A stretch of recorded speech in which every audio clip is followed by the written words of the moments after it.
The week before the wedding passed in a blur of preparation, culture clash, and surprising moments of joy. Rahab's parents arrived on Thursday and watching her father, a dignified professor of economics, and her mother, a formidable lawyer who'd argued cases before Nigeria's Supreme Court, interact with Minjun was both terrifying and hilarious.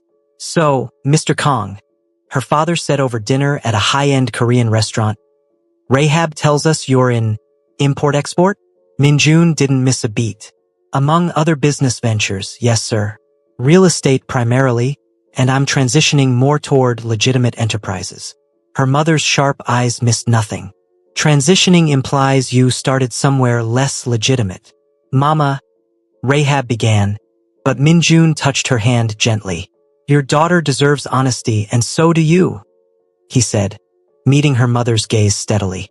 "My family's business has historically operated in gray areas, but I love Rahab more than I love that world. I'm building something cleaner, something better, for her, for any children we might have." The mention of potential grandchildren visibly softened her mother's expression, though she maintained her stern demeanor. "And you can keep her safe? From whatever enemies you've made in these gray areas." "With my life, ma'am." "Words are easy, young man. Then I'll prove it with actions. Every day, for the rest of my life." Her father had been watching this exchange with the analytical eye of someone used to evaluating risk. "Rahab seems happy. Happier than I've seen her in years. That counts for something." "Papa." Rahab felt her eyes water. "But," he continued, turning to Minjun, "if you hurt my daughter, there is no place on this earth you can hide. Am I understood?" "Completely, sir." Later, after her parents had retired to their hotel suite, Rahab and Minjun walked along the Han River. The night was cool, the city lights reflecting off the water like scattered diamonds. "They're terrifying," Minjun said, but he was smiling. "Your mother could negotiate treaties. Your father sees right through everything. They're protective. I'm their only child. As they should be." He pulled her close. "I meant what I said, you know? About proving myself every day." "I know." She leaned into him. "This is really happening, isn't it? Having second thoughts? Third, fourth, and fifth thoughts. But I keep coming back to yes." The wedding preparations had taken on a life of their own. Minjun's people had secured a luxury hotel for the ceremony, large enough to accommodate both the traditional Korean ceremony and the Nigerian reception that would follow. Rahab's mother had flown in Ankara fabric for the reception dress, vibrant patterns in gold and blue. The Korean hanbok had been custom-made in deep burgundy and gold, traditional but stunning. "You're going to be the most beautiful bride Seoul has ever seen," Yuki said while helping Rahab with a final dress fitting. Her friend had been shocked when Rahab finally revealed the truth about Minjun. Edited version, naturally, but had rallied with characteristic enthusiasm. "I still can't believe you're getting married," Yuki continued, adjusting the hanbok's geography. 6 weeks ago you were Miss I don't do commitment, and now you're having a full traditional wedding. Life comes at you fast," Rahab murmured, studying herself in the mirror. She barely recognized the woman staring back. Nervous, excited, terrified, hopeful. "Are you sure about this?" Yuki asked quietly, seriously. "It's not too late to back out if you're having doubts." "I'm sure about him," Rahab replied. "Everything else? We'll figure it out as we go." But doubt crept in at odd moments. Late at night when she couldn't sleep. During conference calls at work when her boss congratulated her and she felt like a fraud. When she passed happy couples in the street and wondered if they had secret complications too, or if simple love was possible for anyone. 2 days before the wedding, the doubt materialized into something concrete. Rahab was leaving work when a car pulled up beside her. Sleek, black, threatening. The window rolled down, revealing Lee Seo-yun. "Get in," the woman said. "We need to talk." Every instinct screamed no. But curiosity, that same curiosity that had led her to Minjun in the first place, won out. She slid into the back seat. Seo-yun didn't drive off, just sat there, studying Rahab with cold calculation. "You're actually going through with it. Was there doubt? I thought you were smarter than this." Seo-yun's voice was harsh. "You think marrying him will keep you safe? It'll make you a bigger target. Every enemy he's made, every rival who wants his territory. They'll all see you as leverage. Minjun will protect me. Minjun is one man. A powerful man, yes, but still just one man. She leaned forward. Do you know how his father died? Rahab? In a car accident. He was assassinated. Bomb under his vehicle.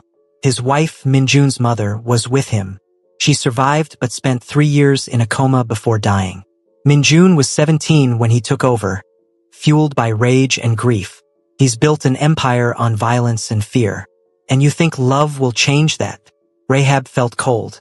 Minjun had mentioned his father's death, but not the details. Not his mother's suffering. Why are you telling me this? Because I don't want to see another woman destroyed by Kang Minjun. Seo Yun's mask slipped, showing genuine pain beneath. I loved him, really loved him. And he used me, used my family's connections, then discarded me when I was no longer useful. You think you're different? You're just another piece on his chessboard. That's not true, isn't it? Think about it, Rahab. He met you right when he needed to soften his image, right when he was trying to go legitimate. A relationship with a foreign professional, someone outside the underworld. That's good optics. And now a wedding, very public, very traditional. That's rebranding. The words hit like physical blows because they played into every fear Rahab had been suppressing. What if she was just convenient? What if this was all strategy? I see I've given you something to think about, Seo Yun said, satisfaction in her voice. Here's my final offer. Walk away now, and I'll make sure you're protected. New identity, new life, anywhere you want. Or go through with this wedding and accept whatever consequences come. Why would you protect me? Because Minjun loves you. Seo Yun's laugh was bitter. He never loved me, but he loves you. And the best revenge? Watching him lose the one thing he actually cares about. Either you leave and he's destroyed, or you stay and eventually his world destroys you and he watches it happen. Either way, he suffers. You're cruel. I'm honest. There's a difference. Seo Yun opened the car door. 2 days, Rahab. Think carefully about what you really want. Rahab stumbled out of the car, watching it drive away with her heart pounding. She stood on the Seoul Street, surrounded by the evening rush of people heading home to normal lives, and felt utterly alone. She went to the penthouse, needing to see Minjun, needing answers. He was in his office on the phone, but ended the call when he saw her face. What happened? She told him everything. The encounter? Seo Yun's words, her doubts. He listened without interrupting, his expression growing darker with each sentence. When she finished, he was silent for a long moment. She's right about some things, he finally said. My father was assassinated. My mother suffered. I did build this empire on violence. And marrying me does make you a target. Minjun. But she's wrong about why I'm marrying you. He crossed to her, taking her hands. You're not optics or strategy or convenience. You're the first real thing I've had in a life full of lies.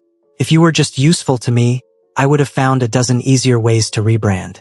Marrying you makes everything more complicated, not less. How do I know that's true? You can't. Not with absolute certainty. His honesty was brutal but appreciated. That's what faith is, Rahab. Trusting despite uncertainty. I have faith in you. Faith that you see who I really am, not just what I've done. Can you have faith in me? She studied his face. The man she'd come to love despite all reason. The man who'd shown her his community center and his scars and his vulnerability. The man who'd met her parents with respect and admitted his flaws without excuse. Tell me about your mother, she said quietly. He flinched but didn't pull away. She was kind. Too kind for my father's world. She used to take me to temples, teach me about compassion and balance. After the bombing, I visited her every day in that hospital. Talked to her, read to her, begged her to wake up. When she finally died, I was 20. I'd been running the organization for 3 years, making decisions she would have hated. I couldn't even grieve properly because showing weakness would have gotten me killed. Tears tracked down his face, and Rahab realized this might be the first time he'd fully mourned. I don't want that life for our children, he continued. I don't want them growing up surrounded by violence, learning to trust no one, becoming hard before they've had a chance to be soft. That's why I'm going legitimate. Not for optics. For them. For you. For the life I never got to have. Rahab pulled him close, and they held each other in the office where he'd made terrible decisions and brilliant strategies in equal measure. I'm scared, she whispered. So am I. But I choose you. I choose us. I choose faith. He pulled back, cupping her face, his thumbs wiping away her tears. I will spend every day earning that faith. I promise you. What about Seo-yun? I'll handle her. After the wedding, when you're officially protected by every code and tradition we have. She's crossed too many lines, threatened what's mine. There will be consequences. Don't kill her, Rahab said urgently. Please. I don't want our marriage starting with blood. He hesitated, and she saw him wrestle with instincts honed over years of survival. Finally, he nodded. No killing, but she can't keep threatening you. I'll find another way to neutralize the danger. Thank you. They spent that night talking, really talking. He told her stories about his parents, his childhood, the weight of inheriting an empire he never wanted. She told him about Nigeria, about feeling caught between cultures, about the pressure to be perfect that had driven her halfway around the world. By the time dawn broke, they'd stripped away the last remaining walls between them. 2 days later, Rahab Okonkwo stood in a hotel suite, wearing a burgundy hanbok embroidered with gold thread, her locks styled in an elegant updo woven with golden pins. Her hands trembled as her mother adjusted the jaggery one final time. You look like a queen, her mother said softly. My beautiful daughter. I'm terrified, Mama. All brides are terrified. That's how you know it matters. Her mother squeezed her hands. But I see how he looks at you, Rahab, like you hung the moon and stars. That's rare. Don't let fear steal it from you. The ceremony was a beautiful fusion of traditions. The traditional Korean paibik with bows to his family. The Nigerian blessing ceremony with her parents. Vows spoken in English, Korean, and Igbo. When Minjun slid the ring onto her finger, his hands were shaking too. I'm yours, he whispered as they faced each other. Completely. Forever. I'm yours, she echoed. Even when it's scary. Even when it's hard. The reception was a celebration that bridged worlds. Korean dishes and Nigerian jollof rice. Traditional dances from both cultures. Guests in both hanbok and ankara. Minjun's people mingled with her parents' friends. For one night, it felt like peace was possible. But as Rahab danced with her new husband, she saw Seo-yun standing at the edge of the celebration. Their eyes met across the room. Seo-yun raised her glass in a mocking toast, then disappeared into the crowd. The message was clear. This wasn't over. Rahab tightened her grip on Minjun's hand. Whatever came next, they'd face it together. That would have to be enough. They flew to Jeju Island for a brief honeymoon. Minjun couldn't be away from so long, but he insisted on giving Rahab 3 days of paradise. The resort was exclusive, perched on cliffs overlooking the ocean, with private villas that promised seclusion. For 48 hours, it was perfect. They woke up late, made love with the ocean breeze drifting through open windows, ate breakfast on their terrace overlooking volcanic rocks and turquoise water. They explored the island hand in hand. Lava tubes and waterfalls, tea plantations and beaches with black sand that sparkled in the sunlight. I could stay here forever, Rahab said as they watched sunset paint the sky in impossible colors. They were at Songsan Ilchulbong, the sunrise peak, though they'd come for sunset instead. So could I. Minjun pulled her close. When things settle, when the business is fully legitimate, maybe we take a real honeymoon. Months, not days. Anywhere you want. Nigeria, she said immediately. I want you to see where I came from.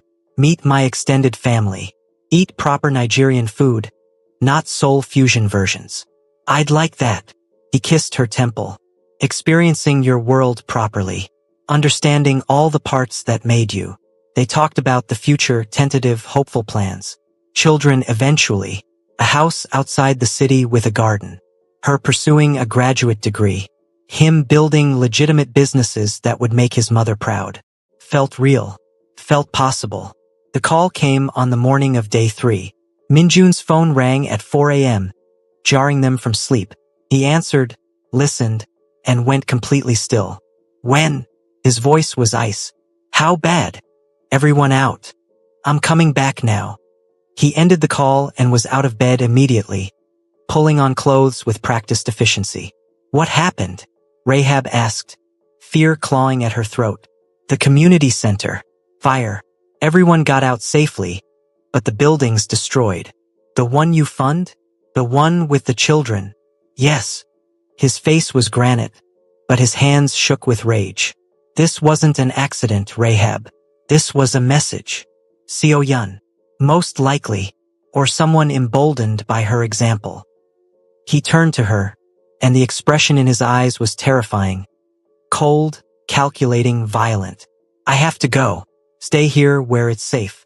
I'll send security. No. She was already getting dressed. I'm your wife. I'm coming with you. Rahab. Those kids matter to you, which means they matter to me. I'm coming. He wanted to argue. She could see it, but something in her expression made him nod. Stay close to me. Don't leave my side for a second. They flew back on Minjun's private plane, arriving in Seoul as dawn broke gray and cold. The community center was in ruins. Walls blackened, roof collapsed, the playground equipment melted into twisted sculptures. Ji-ho, the teenager who'd called Minjun uncle, stood with his mother and younger siblings, staring at the destruction. When he saw Minjun, he ran to him. They were so scared, the boy said, tears streaming. The little ones, they thought they were going to die. Minjun wrapped him in a hug, and Rahab saw him struggling to maintain composure. Everyone's safe. That's what matters. But everything's gone. The computers, the library, the kitchen. Where will we go now? I'll rebuild. Better than before. 2 weeks, I promise. The mother approached, bowing despite the informal situation. Mr. Kong, we're so grateful everyone got out. The fire alarm worked perfectly. Thank God. Minjun's voice was rough. Rahab watched him with the families, promising support, arranging temporary accommodations, assuring them the setback was just that. Temporary. This was the man she'd married. Not the crime boss, but the person underneath who genuinely cared. Jin-ho arrived, pulling Minjun aside. Rahab stayed with the families, helping organize immediate needs. Food, clothing, temporary housing. Her marketing skills translated surprisingly well to crisis management. When Minjun returned, his expression was murderous. It was deliberate, he said quietly as they walked back to his car. Accelerant in 3 locations. Professional job. And a message left at the scene. What kind of message? He pulled out his phone, showing her a photo. Words spray-painted on the one intact wall. Your queen burns everything she touches. Rahab felt sick. She's targeting innocent people because of me. She's targeting them because she's evil. Minjun's voice was controlled fury. This isn't on you, Rahab. This is on her. And it ends now. What are you going to do? What I should have done weeks ago. The next 3 days were tense. Minjun disappeared into meetings with his people. Strategy sessions Rahab wasn't invited to. She tried to maintain normalcy going to work, but it felt impossible to focus when children were traumatized because someone hated her. Yuki noticed immediately. What's wrong? You just got married. You should be glowing, not looking like someone died. Rahab couldn't explain. How did you tell your friend that your marriage had made you a target, that innocent people were suffering, that you'd married into a world where violence was currency? Just adjusting to married life, she lied. It's a big change. On the 4th day after the fire, Minjun finally came home early. He looked exhausted but satisfied. It's done, he said, pouring them both whiskey. What's done? Seo Yun. She's finished. Rahab's heart stopped. You said you wouldn't kill her. I didn't. He sank onto the couch, pulling her down beside him. But I destroyed her. Systematically. Professionally. He explained his strategy. It was brutal and brilliant. He'd used his connections to expose her family's illegal operations to the authorities. Simultaneously, he'd frozen her access to their shared business accounts. He'd called in favors from allies she'd thought were hers, revealing how she'd been manipulating them. In 72 hours, he'd dismantled her power base completely. She has nothing now, Minjun finished. No money, no connections, no protection. I've arranged for her to leave Korea, a one-way ticket to Taiwan with enough cash to start over. If she stays, if she ever comes near you or any of my people again, the consequences will be permanent. You bankrupted her. I neutered her. There's a difference. He took a long drink. In my world, Rahab, there are only two ways to end a threat: elimination or complete subjugation. I chose the option that lets her live but ensures she can never hurt anyone again. Rahab didn't know how to feel. Relief, horror, gratitude, and the community center? Already being rebuilt. I doubled the size, added better security systems. It'll be operational in 2 weeks, as promised. She studied his face. The exhaustion, the violence lurking beneath the surface, but also the gentleness when he looked at her. This is your world, she said softly. Retaliation and power plays and calculated destruction. Yes, I'm not sure I can live in it forever. I know. He set down his glass, taking her hands. Which is why I'm accelerating the transition.